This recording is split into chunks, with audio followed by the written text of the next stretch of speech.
So, the one day I don't stream, one game I don't stream in like 5 days. And yeah, we won. I mean, watch this game obviously live, but I didn't stream it. And yeah, we won our second game of the series versus Texas Rangers.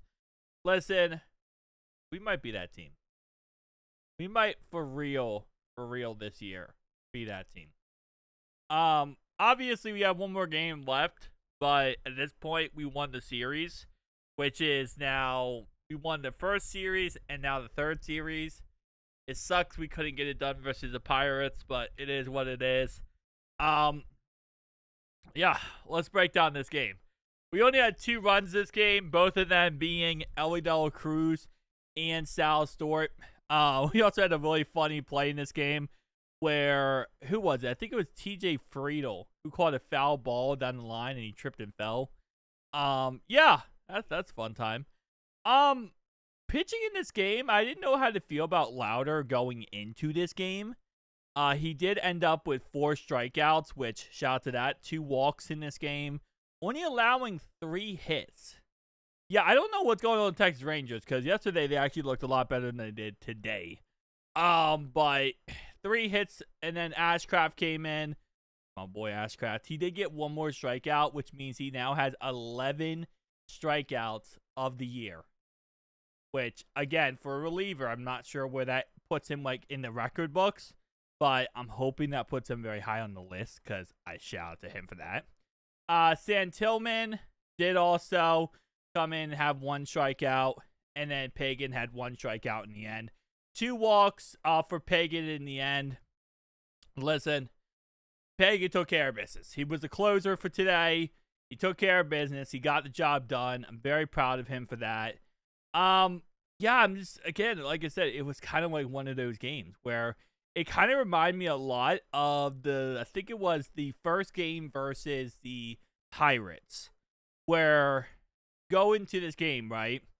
And nothing really happens after the first inning. And you're just sitting. Now, the Pirates game was like nothing happened after the 4th inning. But you kind of just sit there, you wait, you think to yourself, please don't choke this. Like, don't choke this. And you just kind of wait. You wait to the very end. You got the bottom of the 9th, because obviously they're the home team. And then, bam, we get the job done. It's such a weird feeling, but this is how most Reds games go. We take the lead early, and we kind of just sit on it. Which, for better or for worse, it was, it could be very frustrating. It kind of reminds me of the Cardiac Cats and the Bengals, but with the Reds. It's kind of the same concept here. They give you the Cardiac Cats because the whole game you're just sitting there like, please do something. Please do something else. Like, I don't know. There's not really, in baseball, it's like football, there's Bengals. There's not ever really amount of points I feel comfortable with because you never know what defense is. With baseball, I feel like if we're up 5 runs, I feel comfortable.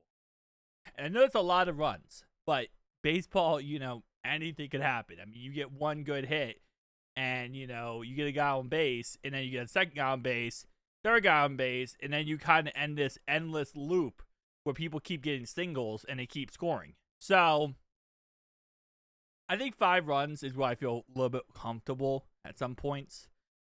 Which, with the Reds, I don't feel like that ever becomes a thing. That just becomes like, it's just an endless loop of you're never going to be in that comfortable spot.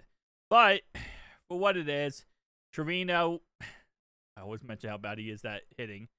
0 for 4, not really our greatest hitter. Him and then Dane Myers is pretty decent usually. He went 0 for 2. I mean, like, it wasn't a good day. It wasn't a good day for anyone outside the first inning. I mean, McLean hit 2 for 4. Elly was 1 for 4. Sal Stewart 2 for 4. Gino 0 for 4. Hayes 0 for 0. Didn't actually hit. Yeah, it wasn't a good day, but this is games you have to win. And this is winning ugly in baseball. And that's exactly what we did. We won ugly.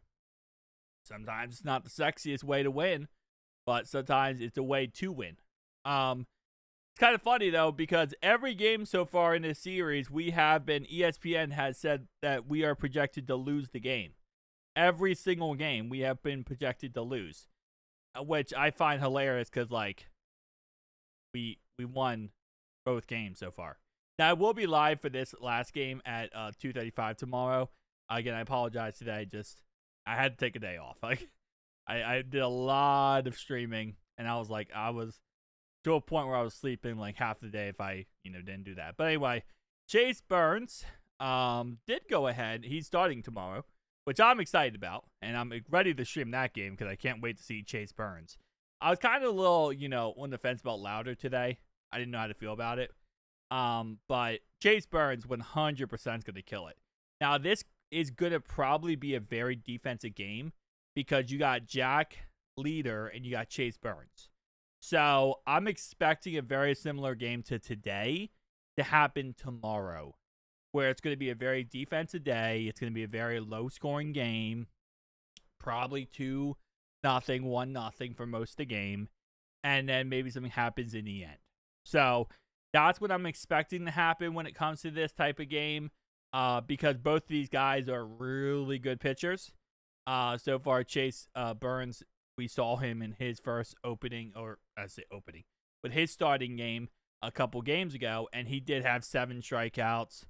He did allow 1 hit. He only pitched 5 innings, and that's something you're going to see with Chase Burns, is he's not going to pitch the whole 6 innings that normal starting pitchers do. And it's mainly because of the fact that they're still trying to make sure they don't overwork him, to risk injury, risk any problems. So he's only going to be pitching 5 innings, not 6. Which isn't a really big deal because usually after him, we're bringing Ashcraft, or we might bring in Pierce Johnson. We're bringing someone like that where we feel a little bit more confident that after Chase Burns, you kind of have that little bit of, leeway room for the rest of the game. Because usually Chase Burns ain't going to allow that many. He ain't going to allow that many runs to happen. Definitely not going to have any home runs with him. So because of that, we should be good. Now, Leader so far did allow a home run. So that's, good concept. 5 hits. Chase Burns only allowed 1 hit.